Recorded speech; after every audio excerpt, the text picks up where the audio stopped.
Əgər insan sənin restoranında yaşamağı, həyatını qurmağı öyrənibsə, onu vermirsənsə, sənlə kontaktı kəsir, lazım deyil, ehtiyac yoxdur, özüm hər şeyi həll edəcəm deyir. Çünki sən resursu kəsmirsənsə, onu vermirsənsə, daha öncəki kimi istədiyi manipulyasiyanı edib, istədiyini əldə edə bilmirsə, sən artıq onun üçün və səninlə ünsiyyət ona lazım deyil. Çünki istədiyi kimi səni idarə edə bilmir, istədiyini ala bilmir.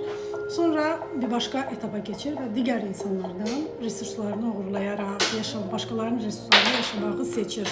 Yəni bundan başqa bir həyat tərzi yoxdur insanın. Öz üzərində işləməyən, özündə olan resurslarla maraqlanmayan, nəyə bacarır, nəyə bacarmır, nə edə bilər, edə bilməz deyə ora gəlməyən də insan, daim başqalarında göz olur.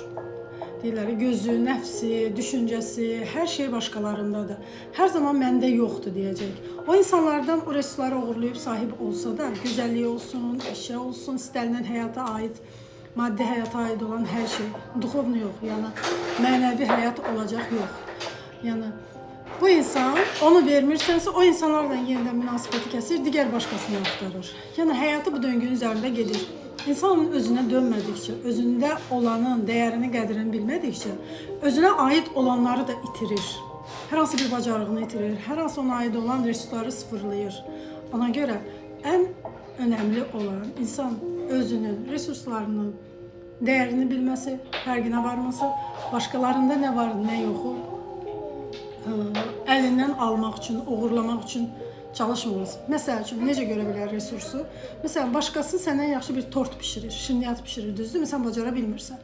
Sən içində bir kinlə, nifrətlə, həsədlə, heç vaxt onun bişirdiyi şirniyyatı deyə bilmirsən ki, nə gözəl edirsən, nə qəşəng edirsən. Yəni, içindən o saf niyyətin gəlmir. Desən də, yəni, yaxşı edirsən, nəysə də bir kinayə, bir ələ salma, pis deyil. Yəni, bunları edirsən, səmimi hisslərlə onun nəyisə yaxşı pişirdiyini, bacardığını deyə bilmirsən. O sənə içindəki o negativ enerji icazə vermir. Hər hansı bir insanın gözəlliyini belə görməyə gözün yoxdur. Yəni, paxıllıqla, niyə bacardı bunu, niyə etdi bunu, mən bunu dağıdım, məhv edim, əlindən alım, uğurluyum, yox edim və sakitləşim. İnsan bunu edir, düzdür. O insan onu itirə bilər, fərqinə varmadan, əlindən gedə bilər. Amma o insana ondan da gözəl qapı açılır, ondan da gözəl resursları əldə etməsinə əslində kömək olur. Kimsəni, əsas məsələdir, kimsənin resurslarını uğurlamaq üçün ünsiyyət qurmayan, kontakt etməyən, adətən hədiyyələşmə.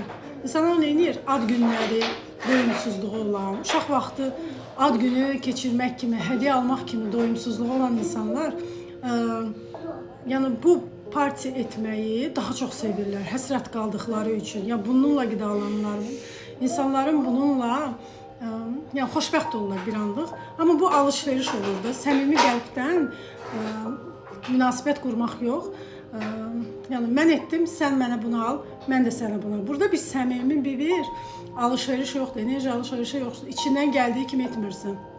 Çünki qarşılığında nəsə gözləmək var, qarşılığında nəsə vermək var. Ən gözəl olanı da sən qarşılıq gözləmədən etməyin, içindən gəldiyi zaman hədiyyələşməyin, nəyisə qarşılığını vermək üçün etməməlisən. Özünü, hisslərini sərbəst buraxmalısan. Və bunun nəticəsində sənə yeni enerji gəlir. Yəni sən səmimi olduğun üçün. Bu dünyanın bir dənə sirri var. Nə qədər səmimi olacaqsan, nə qədər xoşniyyət olacaqsan, kim sənə hansı qapını bağlayır, bağlasın, Allah o qapını açacaq sənə, bunu unutma. Əgər yenə də düşünürsən ki, mən səmimiyəm, mən dürüstəm, o zaman vicdanına bu hissləri yaşat. Həqiqətən də elədirsə, düzgün düşünürsənsə özün haqqında, ya egonu kənara qoyaraq, narsistik düşüncələrini qoyaraq, başqalarını günahlandırmadan, başqasına niyə var, məndə niyə yoxdur, Allahım niyə ona bacarıq vermirsən, mənə verməmsən. Sən bunu etməkdənsə bir vaxt düşün, gör, səndə hansı bacarıq var əslində, fərqinə deyilsən. Onu inkişaf etdir, onun arxasınca gel. 100 dənə kitab oxuyaraq sən müəllif ola bilməzsən, amma kitablardan sənə aid olan parçaları tapıb öz parçanı, öz puzzlını birləşdirə bilərsən.